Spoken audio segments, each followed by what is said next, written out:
네, 안녕하세요. 절절TV 타입니다. 네, 여러분들, 구독자 여러분들 혹시 따라 사셨을지 잘 모르겠는데, 원전 축하드립니다.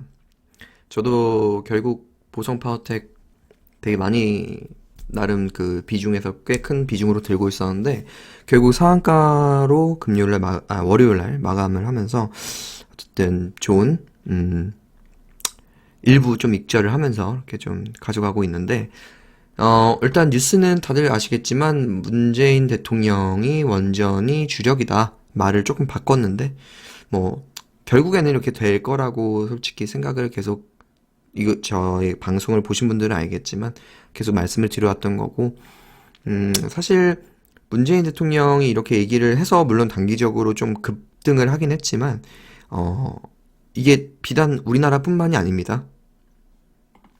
미국의 그 우라늄 에너지라는 기업도 어제 15% 올랐거든요. 그리고 다른 뭐 미국의 이런 원전 관련된 우라늄 관련된 기업들도 이렇게 굉장히 시세가 잘 나고 있습니다. 보시면 아시겠지만 근래 되게 시세가 좋죠. 그러니까 계속 이제 원전 얘기했으니까 더 얘기 안 하겠습니다. 어쨌든 계속 좋게 봐야 된다는 입장이었고 저는 뭐 전에도 계속 말씀드렸지만 결국에 더 샀다. 계속 원전 얘기를 했었는데 조금 비중은 줄였어요. 사실 이번에는 어쨌든 단기적으로 좀 올랐기 때문에 자리들이 조금 팔아야 될 그런 자리들이 좀 있었으니까 솔직히 보성 파워텍 같은 경우에는 4,900원 이후로는 조금 줄이면서 봤고요.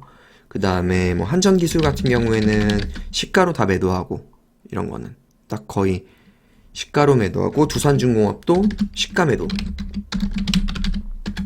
네, 이런 이슈로 오르는 거는 단기적으로 이렇게 갭이 막 이렇게 큰 종목들이 이게 10조 이런 종목들이 10%씩 오르면 일단 그냥 팔고 보는 게 속 편하죠. 또 뭐 있었지? 에너토크. 이것도 거의 아침에 팔았습니다. 뭐 15,000, 뭐 200원쯤 판 것 같은데. 고점엔 다 못 팔았어요. 뭐 제 방송 이제 뭐 좀 이렇게 관심 있게 봐주시는 분들은 알겠지만 제가 이렇게 고점 매도는 잘 못합니다. 솔직히. 네. 저점 매수도 잘 못하고요. 어쨌든 그래서 좀 챙겨가면서 좀 어제는 마무리를 좀 했고, 그럼 이제 앞으로는 어떻게 이걸 대응을 하냐. 이게 결국에 중요한 거 아니겠습니까? 하루 이틀은 조정이 있을 수 있어요. 근데 다시 사야 될 것 같아요. 결국 이거는 꼭 제가 정치 테마주로서만 접근한 것도 아니거니와, 혹시라도 정권 교체가 정말로 된다면, 그때부터는 사실 진짜 새롭게 더, 펀더멘털리 더 변화가 있을 수 있는 섹터이기 때문에, 그 기대감도 있고, 지금 단기 급등이기 때문에 조정이 하루 이틀 나올 수는 있지만, 지금 어쨌든 대선도 일주일 남아있는 상태에서, 사실 원전만한 떡밥을 가지고 있는 섹터가 없습니다. 그러니까 결국 원전은 우리가 다시 사야 된다. 이번에 못 사신 분들, 이번 만약에 하루 이틀 동안 조정이 나온다. 안 나올 수도 있을 것 같은데, 나온다면, 조금 채워보시는 걸 다시 한번, 말씀드려봅니다. 그리고 새로운 종목을 발견했어요. 티플렉스입니다. 원전 핵심 밸브 생산 부각. 이것도 원전으로 묶였고 계속 말씀드렸다시피 철강 가격, 뭐 알루미늄 가격, 비철금속 가격 계속 오르고 있는 그 와중에 스테인리스 소재 어쨌든 가공 제조업을 하는 그런 회사이기 때문에 사실 그런 그 가격 그 상승도 실적에 영향을 미쳐서 실제로 지금 실적도 계속 갱신하고 있더라고요. 계속 실적을 내고 있고 그래서 자리도 되게 좋고 그래서 이거 새로 좀 담아봤습니다. 네. 아직 시세를 시원하게 안 줬죠. 다른 원전주들에 비하면. 그래서 이런 거 지금 1,000억짜리니까 이런 것도 좀 해볼만 하겠다. 뭐 단기로는 뭐 한 6,000원 정도 생각하고 있고 이거 좀 길게 보면은 조금 시세를 만약에 좀 제대로 준다. 만약 제대로 좀 뭐 이게 좀 신선한 종목이거든요. 그래도 원전 내에서는 그렇게 보면은 뭐 한 분위기 따라서는 조금 더 오버슈팅 나올 수도 있지 않을까. 시세를 제대로 준 적이 없어요, 이 종목은. 그래서 한 더블 정도도 볼 수 있지 않을까. 뭐 그냥 이렇게 러프하게 말씀드리고 넘어가겠습니다. 지수에 대한 생각은 오늘 조금 길 수도 있을 것 같은데 좀 이거 중요하다 생각해서 말씀 좀 드려볼게요. 지수는 저는 계속 말씀드렸다시피 적어도 하락장은 아니다라는 뷰를 좀 유지하려고 하고, 그리고 실제로 저번 방송에서도 말씀드렸지만 목요일 날은 제가 풀매수를 했고, 지금도 콜옵션은 아니지만 콜옵션은 이제 청산을 하고 단타로만 데이 트레이딩으로만 대응을 하지만 여전히 현금 비중은 0%고 저는 풀 레버리지를 지금 한 이틀 정도 유지하고 있거든요. 그렇게 보는 이유는 일단 국장이 셉니다. 진짜 확실히 셉니다. 다른 나라에 비해서도 셉니다. 예. 이게 전략 후강 이런 거 진짜 전형적인 좀 센 장에서 보여주는 모습인데 코스피거든요. 네. 이 분위기가 왜 그러냐라고 보면은 결국에는 요 리스크가 어쨌든 단기적으로는 피크는 좀 지나갔다라고 보는 게 맞는 것 같아요. 이게 비단 우리나라뿐만이 아니라 나스닥도 그렇고 코인도 그렇고, 지금 코인 같은 거 되게 비트코인 밑에서 거의 한 20% 정도 반등했거든요. 한 17, 18%? 나스닥도 결국엔 다 말아 올려버리고, 2차 회담에 대한 얘기도 있고, 그리고 러시아가 제가 자세히 아는 건 아니지만 돈이 이렇게 많은 상황이 아니기 때문에 이거를 그렇게 길게 끌고 가기는 좀 어려운 것 같긴 합니다. 그래서 어쨌든 지금 러시아 관련해서는 어쨌든 피크는 좀 지나가는 모습을 보여주고 있고, 2차 회담 얘기도 좀 나오고 있고, 아까 있었는데, 제가 이거는, 하여튼, 네, 뉴스는 어쨌든 다들 보실 테니까, 그래가지고, 지금, 해까지는 안 가고, 결국에는 2차 회담 하면서 어떻게 잘 넘어가는 그런 분위기. 그리고, 또 우리가 알 수 있는 게 국내 수급. 저번에 말씀드린 이유로 선물 매도가 안 나오고 코스피 매도가 안 나오고 코스닥 대량 매수 들어온 이후에 더 이상 하여튼 매도의 움직임보다는 하여튼 하방은 더 이상 밀지는 않는 그런 모습을 보여주고 있습니다. 네. 그래서 제가 조금 명확하게 구체적으로 어디까지 볼 수 있냐? 2,800 정도. 2,800에서 820. 지수단에서는 한 4, 5% 정도 될 것 같아요. 그래도. 꽤 크죠? 그래도. 한 4.5% 정도. 4.5% 정도. 상승 여력이 있다. 언제까지? 다음 FOMC인 요 15, 16일 여기 전까지. 그러니까 제가 보는 요 단기 랠리는 이번 주에서 다음 주 초까지인 것 같아요. 대선 정도까지. 그러고 나서 다시 FOMC에서 어떤 50bp를 올리든 몇 bp를 올리든 간에 요 얘기가 다시 주 후반에 얘기가 나오면서 시장이 조금 움츠러들 수는 있을 것 같아요. 그래서 딱 일주일 동안 한 지수단에서는 한 4, 5% 정도는 먹을 수 있는 룸이 있지 않나 라고 개인적으로 보고 있습니다. 그렇게 보는 되게 중요한 지표 중에 하나가 현대차예요. 현대차는 이번 하락에 리드를 했던, 하락을 주도했던 종목입니다. 근데 러시아 포션이 되게 크거든요, 익스포저가. 이렇게. 근데 더 안 빠져요. 이런 거는 의미가 좀 있는 것 같습니다. 주봉으로 봐도 사실 저항이 한번 그러니까 지지가 한번 나올 자리에서 지지가 나오고 있고, 이런 안 좋은 뉴스에도 더 안 빠진다? 털릴 만큼 사람들 많이 털렸다라는 얘기일 수도 있죠. 지수 대표주들을 보면은 이런 걸 좀 힌트를 얻을 수 있어요. 카카오도 마찬가지입니다. 이번 코스피 하락은 작년 거의 한 여름부터 계속 빠진 거거든요. 사실 지금까지 작년 7월부터 이 7월부터 엄청 빠졌던 종목이 바로 카카오입니다. 6월 말부터 해서 계속 빠진 거죠.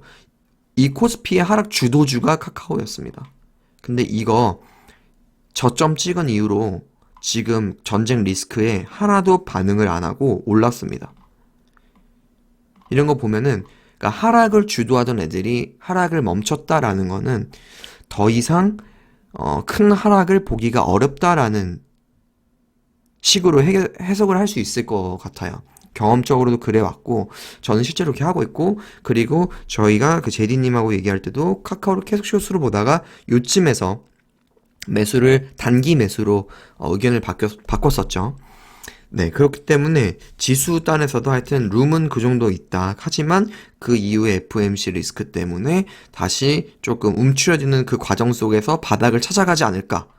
이런 식으로 생각하고 있습니다. 생각보다 쇼크, 뭐, 더 막, 금리 인상, 더 매파적으로 얘기를 하거나, 50bp 올린 이후에도 막 더, 뭐, 횟수를 늘리거나 하게 되면은, 더 시장 밑으로 볼 수도 있겠죠. 그때 하반에 그 지지선은 그때 가서 좀 다시 말씀을 드려보도록 하겠습니다. 하지만 지금은 단기적으로는 2800까지는 좀 위로 볼 수 있다. 라는 말씀을 드리고, 또 하나 말씀드리고 싶은 거는, 요건데 제가 이거 뭐 이렇게 뭐 비하하려고 하는 얘기가 아니라 되게 힘든 분들이 많아서 실제로 지난 수요일 목요일 때 많이 바닥에 던지는 거를 좀 느꼈고 그리고 제가 그래도 가끔 이렇게 보는 분 중에 한 분인데 여기 이 윤지호 센터장님 이 오늘 그 페북에도 글을 올리셨고 바닥이 어딘지는 정확히 알 수 없으나 지금부터는 사볼만 하다라는 말씀을 하셨거든요. 그러니까 이분이 제일 시장을 안 좋게 보던 분 중에 한 분이에요. 국내에서. 국내 이런 증권사 중에서 제일 시장을 하방으로 2,400, 500까지도 열어두셨던 분인데 이분이 스탠스를 오늘 바꾸시더라고요. 이런 거 보면은 제일 어쨌든 베어리시한 분이 뷰를 좀 바꿨다? 이런 거 조금 의미가 있는 것 같아요. 실제로 시장도 그렇게 움직이고 있고. 예. 그래서 하여튼 숏보다는 롱이 훨씬 유리한 지금 구간이다. 뭐 사냐? 결국 리오프닝으로 다시 가야 되고 뭐 원전같이 이렇게 센 테마들을 잘 사야 된다라는 말씀드리고 엔터주들은 좀 너무 많이 올라서 좀 부담스럽긴 합니다.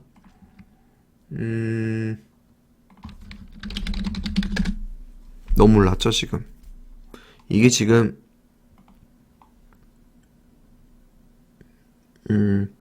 이게 렉이 또 걸렸네? 아니네. 자, 지금 저점에서 50% 단일 종목이 올랐거든요. YG가 제일 많이 올랐는데 조금 부담스럽죠. 아, 화장품이란다. 자, 이런 거는 조정을 좀 요번에 받았습니다. 단기 급등 나왔지만 좀 조정이 좀 나왔어요. 한 고점 대비는 거의 한 6, 7% 정도 나온 상황이기 때문에 저는 화장품을 조금 더 매수할 만한 네, 그런 섹터로 좀 생각하고 있습니다. 그리고 저는 개인적으로는 코스닥보단 코스피가 조금 더 요번 상승에는 유리할 거라고 생각은 하고 있어요. 그 이유는 제 방송을 계속 들으신 분들은 알겠지만 어쨌든 코스닥 주도는 게임이었거든요. 근데 게임이 워낙 상태들이 안 좋기 때문에 단기로 반등이 나올 수는 있어도 나왔죠 이날도 나올 수 있어도 이건 진짜 더 짧을 것 같아요. 하락은 길고 반등은 짧고 그렇기 때문에 코스닥에 어쨌든 속해 있는 엔터주들보다는 그래도 화장품류들이 조금 편하지 않을까 이런 생각은 하고 있어요. 그래서 대표적으로 코스맥스나 아모레를 보고 있고 그래서 어쨌든 화장품이 그나마 조금 낫다. 그 다음에 여행주들 중에서도 하나투어 같은 거 예, 코스피면서 어쨌든 이 51선 위로 자리를 슬슬 잡았죠 이제. 그래서 이런 종목들 주봉으로 봐도 사실 이 하락 추세를 뚫어버렸어요 요번에. 뚫어버렸고 사실 월봉으로 봐도 네 지금 아직 월이 끝나진 않았지만 이 지난 두 달의 어떤 그 봉을 다 잡아먹는 그런 형태가 나오고 있고 지금 20월봉선도 어쨌든 위로 터냈고 지금 주요 장기 그 이평선들을 다 위로 어쨌든 돌파한 상태에서 주가가 유지되고 있거든요. 이런 거 보면 하여튼 위로 줄 가능성이 좀 있다. 결국 리오프닝이지 않을까. 그리고 이제 뉴스 다 보셔도 알겠지만 이제 방역 패스 같은 거 이제 단기적으로 다 잠깐 안 한다고 하죠. 결국에 정권 바뀌면은 또 그렇게 되지 않을까 싶습니다. 결국에 완전 리오프닝이 되겠죠. 미국처럼. 네. 그래서 하여튼 그렇게 보고 있습니다. 시장은. 인터파크는 근데 좀 그거에서 제외시킬게요. 갑자기 뭐 이상한 뭐 사명을 바꾸고 뭐 바이오를 뭐 어쩌고 해가지고 뭐 이러면은 전 안 합니다. 네. 주가도 빠지던데 좀. 네. 솔직히 자리는 나쁘지 않은데 뭐 자꾸 이렇게 막 사명 바꾸는 회사 별로 안 좋은 거 경험적으로 안 좋았던 경험이 많아서 뭐 이거 말고도 할 게 많죠. 노랑풍선도 그렇고 뭐 사실 뭐 할 건 많습니다. 그래서 여행 관련주들 좀 위주로 좀 보자. 화장품하고 여행 위주로 보자. 엔터는 좀 부담이다. 이렇게 말씀을 좀 드리고 싶고 히림은 어쨌든 이슈가 살아있는 한 뭐 큰 추세 이탈이 일어나지 않았고 지금 안철수 단일화가 지금 안 돼서 주가가 빠진 거고 안 돼서 지금 또 기회를 주는 겁니다. 이건 뭐 약간 정치적인 그런 발언이 될 수 있어서 얘기를 더 하진 않겠지만 결국에는 저는 어쨌든 지금으로서는 윤석열 관련된 대선 테마주로는 히림이 가장 센 종목이라고 보고 있고 예, 하여튼 감리업체의 어떤 밸류도 같이 감안을 해본다면은 충분히 시세를 한번 줄 수 있다. 지금 사야 될 시기인 것 같아요. 저는 오히려 그러니까 요번 요 적점을 무너뜨리면 한 요 정도 한 8,900원 정도를 무너뜨리면 저는 아마 매도를 좀 많이 할 수 있을 것 같아요. 근데 그 전까지는 어쨌든 매수 입장에서 빠질 때마다 더 사서 큰 시세를 줄 때 제대로 먹여주는 그런 종목이지 않을까 싶습니다. 네. 그래서 오늘은 이렇게 말씀을 드리면서 네, 방송 마무리하겠습니다. 네, 감사합니다.